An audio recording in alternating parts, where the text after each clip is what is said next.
Welcome to Music DNA, the show that will help you discover the insights of music. I'm your host, Ahmed Torresilla. On today's show, we're going to be approaching jazz through the life and career of a great musician who had the kindness to join us in order to enlighten us on this topic. He's a musician, educator, composer, author of several books. Yes, I'm talking about Gary Campbell. Welcome. Thank you. Good to be here. I would like to start by talking about your beginnings. What motivated you to get into music? Do you come from a musical family? Yeah, I always heard music as far as I can remember. And my parents were musicians. My father was a trumpet player I come from Indianapolis, Indiana, which is a large Midwestern town. And he, had worked his way, done gigs to get himself through college, and also territory bands and old radio broadcasts. This is way back in the 30s and early 40s. And so he always had music playing, and my mother was a pianist and also had played clarinet. And so there was always music around, and my mother taught me how to work the record player when I was about 3 years old. And I can remember that very well, listening to old 78 recordings. I was born in 46, so this is going back a ways. And, the radio and old records were the main source of the swing bands. I didn't have any bebop records yet at that time, mostly swing, some classical records, and things like that. Okay. What would you say has been the greatest influence in your musical life? Well, in what area? I mean, I just always loved music and enjoyed playing, and that's all I really ever thought about. Very narrow-minded, I guess. But all the music that I heard has been important to me. All music that I heard that I liked motivated me and, enlivened your imagination and all of that, especially if you have no video stimulation to distract you, really, because music is sound. And so radio, it was good that there was just radio and old 78 RPM records, then 45 RPM records and all of that. But everything that I heard, and in the Midwest, where I grew up, you hear a lot of different kind of music on the radio. You hear country music coming up from the South, not that far away, as well as jazz, popular music, rock and roll, all the other idioms, bluegrass, country, and stuff like on the television when that started up, in the early 50s, Lawrence Welk show, Jimmy Dorsey show, everything. I remember seeing Louis Armstrong in the Ed Sullivan Show, which was fantastic. There's something that you could tell about him that was different, that was special. The feel, the time feel, and his playing, his projection, the whole mood of the thing, it was really attractive. Still is today. There's very little that is any better than that to this date. So, there isn't any one thing. It just gradually built up. And then there was also, on the radio, this was during segregation period of history in this country. Not that that's over, but there was a black radio station in Indianapolis that played jazz. And I don't know what you would call it.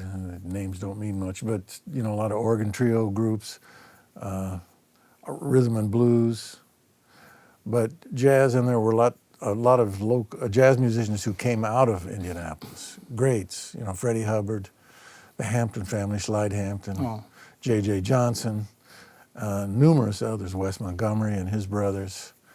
So they played a lot of their music on the radio station. And so it was around, and also, the black station was good too because it was a different thing. And on, certain times of the week, they had church shows on the radio, which were something. very inspiring as well. Sure. And so it was actually people think of the Midwest as being dull, but really it was very stimulating because you get a lot of everything there, Right. you know, that's not filtered out. I mean, so that's an important thing. And I was lucky when I was young to have some friends who were also wanted to play. And we would hang out and try to figure out what's happening on the records, try to play with the records. That's important. Can you tell us about your period in New York? What musicians did you meet there and play with? Well, I first went to New York actually the first time I came to Miami, which we'll get to later, happened in '66, and then I was here about a year and a half, and I really felt the urge to go to New York, which I did. And fortunately, I was able to do that because it was rough to you couldn't quit school at that time because it was during the Vietnam War, and they were drafting you into the military, and it was a pretty grim alternative, you know. But then in 1966, I had a son that was born. And so if you got an exemption for infant children or young children that were your dependents. So I was able to quit school, which didn't offer that much at that time as an institution for jazz, and go to New York. And I had known Randy Brecker, primarily Randy, from my short period at Indiana University from '64 to '66. And so he was sort of my contact. And he knew everybody by that time. This was about '68.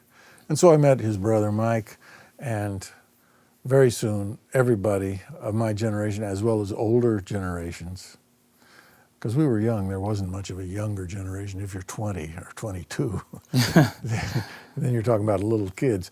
But everybody, and the main people that, you know, there's still long enduring friendships, Randy, Mike, David Liebman, Bob Berg, Stephen Grossman, a lot of people. I mean, it's a big list, and playing a lot and hanging out a lot and listening, mainly listening and playing and grabbing gigs when you can. It was difficult to make ends meet even then, but that's what you do, you know.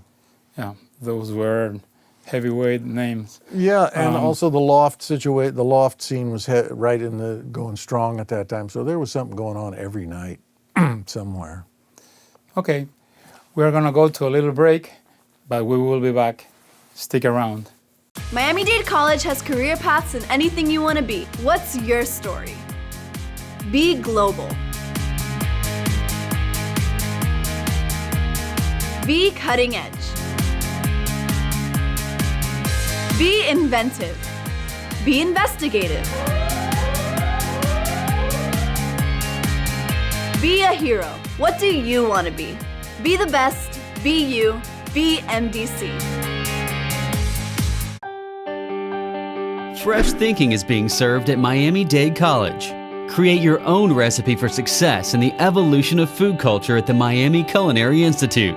Learn the skills you need to jumpstart your career in the culinary arts. Turn green into gourmet and celery into salary. Miami Culinary Institute. Food, culture, innovation. Visit us at miamidadeculinary.com. Register now. Miami Culinary Institute.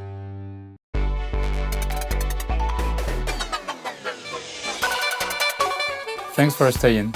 Mr. Campbell, can we talk about your compositions, original compositions that you have in your CDs? How many CDs have you been involved in with your original music? What musicians have you been playing with as a sideman? Well, I started writing a long time ago, back in the '60s, just, you know, trying to write things. Trying to write actually a couple of not rock and roll tunes, but tunes inspired by the music of that time, like Jimi Hendrix Experience, that band, and a few others. Cream was a great band. And of course, all of the jazz stuff that you listen to, but mainly writing for myself. I wasn't writing for other people or anything, just because they can write for themselves, you know. And I think writing in the jazz idiom is, since it's kind of an individual expression, every jazz artist needs to start writing as soon as possible to be able to voice their preferences and their ideas and everything, concepts, into the music. And it's a process that takes a long time. And through the writing, you find out what works, what doesn't work, and how to make yourself sound good. You know, because that's what you're writing for. You want something that you sound good and that feels good to you. I mean, I know it's not the same concept of composition like a classical composer, for instance, who were, you know, writing symphonies and things that are much bigger type of works. This is much more, in my case, individual kind of thing. And we, in the lofts that I referred to, everybody would bring in tunes. And that was always wonderful because at that time there were a lot of wonderful players and writers coming in, you know, to the jam sessions all night that would bring music. And Ralph Towner would bring in tunes. Mark Copeland was starting to write some tunes. John Abercrombie was writing tunes. Liebman, you know, everybody had something that they wanted to try. And so it was like a workshop, only it was very informal. It was just in the idea of having a good time. Hey, let's try this, you know, and experimenting with things and learning from them. Richie Byrack was another one, very prolific. So that's where the writing started, and then, you know, playing some of that on whatever little gigs you could get. The first tune of mine that was recorded commercially was around 1979 or 1980, when John Schofield recorded one of my tunes, Beck and Call, with his trio with Adam Nussbaum and Steve Swallow, because John and I had worked a few little gigs around New York and New Jersey. And as I said, we're playing a few of my tunes and his tunes and standards and all that kind of, this was the early 70s, or no, late 70s, mid and late 70s. So that was the first tune of mine that got on a recording, you know, a major recording with major artists. And then later on, I made a few CDs of my own that were primarily my writing. But that was back much later in the mid-90s when I did that. So, and I still write, you know, for my gigs. On my gigs now, I play mostly, or at least 2/3 of what I play is my own music. Great. Because that's what I want to play, you know, and as well as adaptations of standards, and maybe a few of the other guys in the band writing also, so we, you know, play as much as we can original music. Mm-hmm. And this is the tradition, you know, to come up with something. Yeah. That's the you know, because jazz comes from a culture that's very creative and very individual, and that's the thing, to get a sound. And again, when even something as you may think is unrelated, like country music, back in the day, all of these country artists had their sound and where they were from. Where they were from the Southwest, where they're from the Deep South, where they're from Appalachia, or like East Kentucky, a lot of people. You know, they had a sound, and the jazz guys too. Sure. You know, from the regions that they came from in the country. So it was very rich, because it was before the saturation of mass, you know, international media, where you get stuff from all over, and people used to talk differently in those days than now. You know, it's much more homogenous and not as interesting. But yeah, writing is an important thing, and I always encourage my students to do the same. Interesting, because as a musician, I felt the same thing all the time, to express myself, to write my own ideas.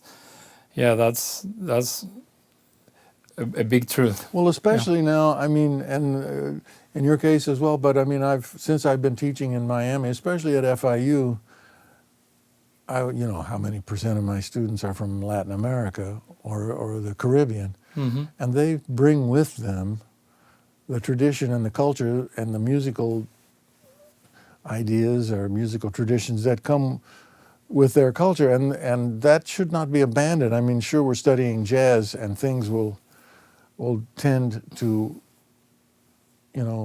follow that process and the individual nature of it, but yet not to try to become somebody else. So, like in your case, or in a lot of it, like Eddie Paz. I saw Eddie Paz. Do you know Eddie Paz? Mm-hmm. Wonderful saxophone player that came to Miami as a teenager from Cuba, and he's doing fantastically well and writing amazing music and playing amazing. He's one, and also some students from Puerto Rico that were writing, and from Costa Rica, Argentina, and I love that, because that's their music, and so they should extend, Sure. Continue with that. Yet, but maybe give it the jazz idiom can help you think of another way of progressing that forward. Yeah, fusion. And making it mixing it with fusing it with other things, and also advancing it in ways that the tradition might not offer if you're being very traditional. Like Afro-Cuban music, sure. You have always the consideration of the clave and all that, but maybe not, Yeah, so talking about writing, we are going to talk about your books in our next segment. Okay. So we're going to go to a little break right now. Stay around. Miami-Dade College has career paths in anything you want to be. What's your story? Be global. Be cutting edge. Be inventive. Be investigative. Be a hero. What do you want to be? Be the best. Be you. Be MDC. Fresh thinking is being served at Miami-Dade College. Create your own recipe for success in the evolution of food culture at the Miami Culinary Institute. Learn the skills you need to jumpstart your career in the culinary arts. Turn green into gourmet and celery into salary. Miami Culinary Institute. Food, culture, innovation. Visit us at miamidadeculinary.com. Register now. Miami Culinary Institute.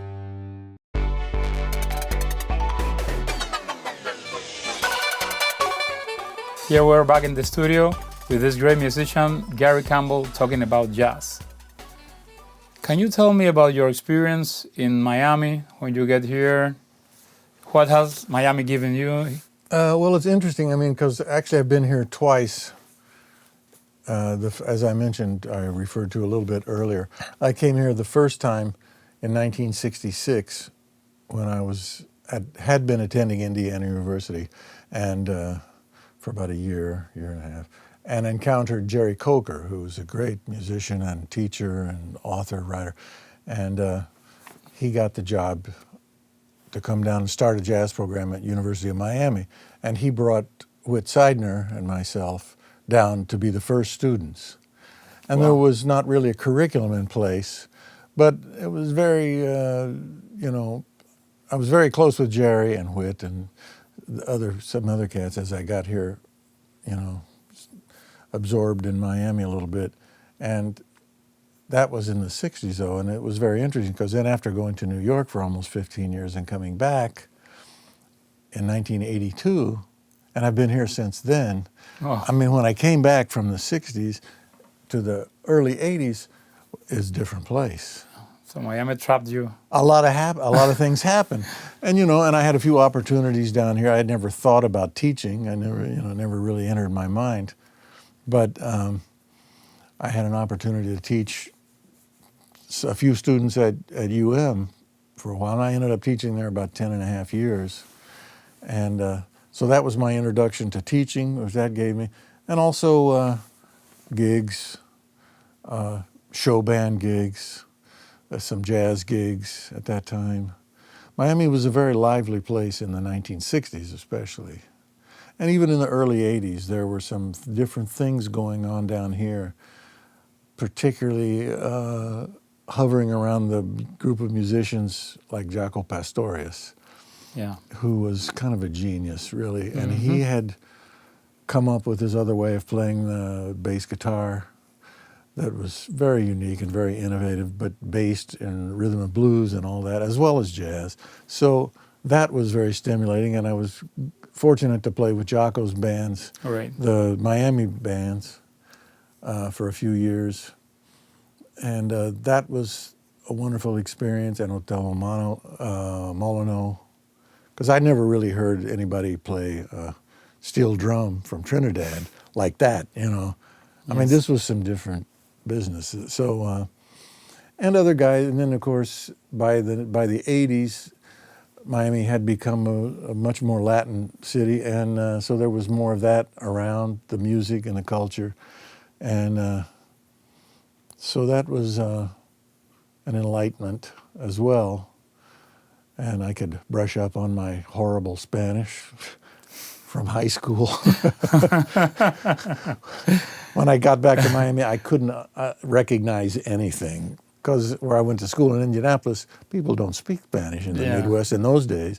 So I never really heard. I knew, you know, some rules, but I didn't know what the language really sounded like. And that was an enlightening thing also, and how the language that you speak affects your music. I also, at that time, and was introduced to all the Brazilian music.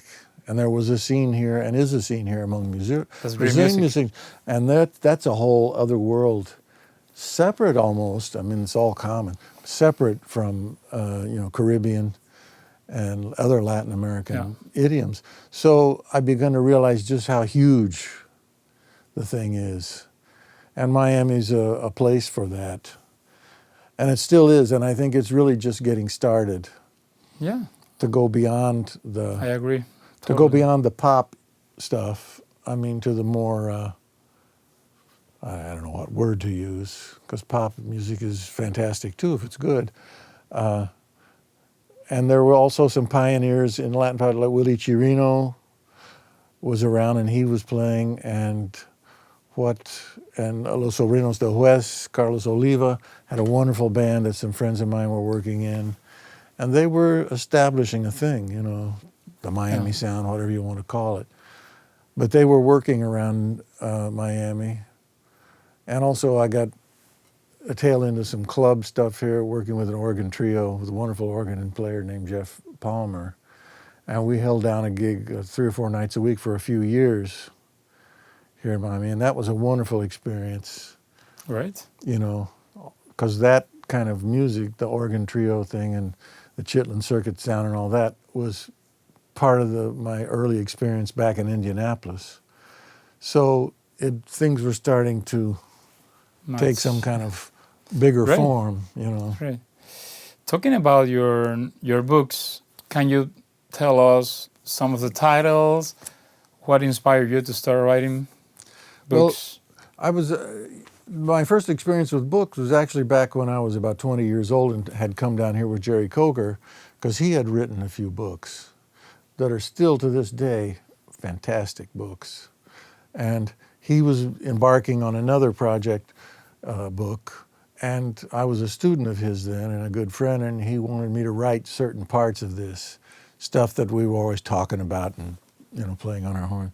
And he said, I want you to write out some of this stuff. And so I got in on a publication called Patterns for Jazz, which to this day is still a great book, because that was the beginning of jazz education and publications dealing with the subject of jazz improvisation, and assumed that you knew nothing, because it wasn't in the schools. You couldn't go to school. There were 2 schools, North Texas and Berkeley, and at 2 different ends of the country, you know, and not everybody can go there, you know. So they got a lot of guys stuck out somewhere, not stuck, but situated, shall I say, in the Midwest or in the South, wherever, that needed information, wanted information. So that was an important step, and that got my name involved with publishing. And so then that was kind of dead. I forgot about that. And then when I started teaching at U of M, again around 1982, I realized that if I'm going to start presenting things like this, I had gotten a lot of knowledge over the years from my, you know, contemporary players in New York and Indianapolis as well. To present this, I had to have some kind of organization, you know. a way to present things and codify things to whatever degree I needed for teaching. So that's why I started writing other books, was to facilitate my teaching work. Because writing books is not fun. It's a lot of work. But it also is very good to help you organize what you know. Because if you have to present it, you have to go, wait a minute, I forgot about this. And then you got to go. So it works itself into a body of information and organizes the author and helps you with your own work, with your own music, and then giving that to the students. It was important. And then my first book when I got back was, I think it was Expansions, was about 1988 I wrote that. That's just my basic practice routines. Then there was from teaching, some Hank Mobley transcriptions, because his solos are perfect models to learn from. And then one thing led to the other. Then I think the next one was connecting jazz theory, and then triad pairs for jazz as the years progressed. And then the latest was an ebook called Pentatonic Scales, which is a great way of organizing and deriving pentatonic scales from the usual seven-tone, diatonic material. And so that's where that came from. It came from teaching. Yeah. Otherwise, why do you want to write a book? I mean, great books, by the way. I know thank you. Some of them, and they're great. Why don't we play something live for the audience? Sure. To delight them. I'll have to get my horn out. Yeah, let's do it. Okay, great.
Miami-Dade College has career paths in anything you want to be. What's your story?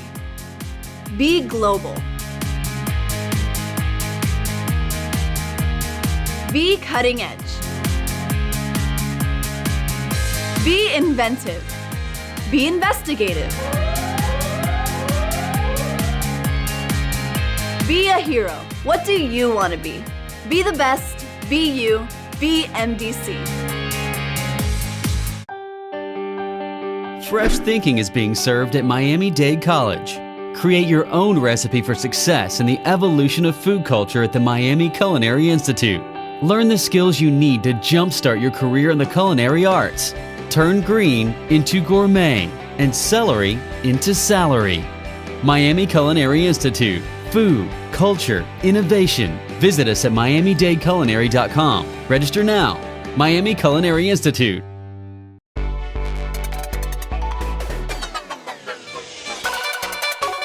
Welcome back. I hope you have enjoyed the performance.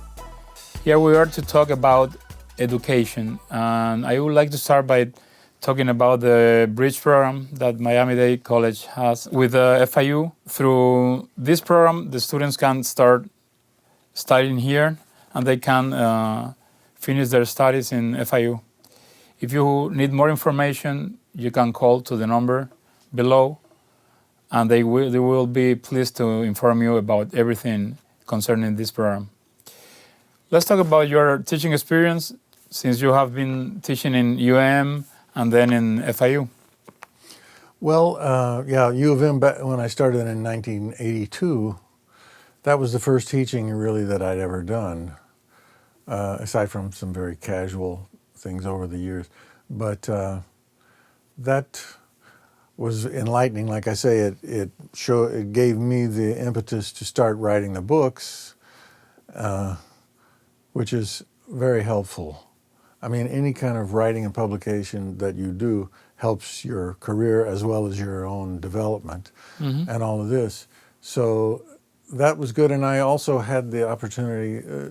U of M was a great place at that time. I mean, there was a lot of life there and a lot of great musicians coming through there. Of course, during the 70s, before I came back down, there was all the Carmen Lundy, Hiram Bullock, Pat Metheny, and basically his band, Pat's band.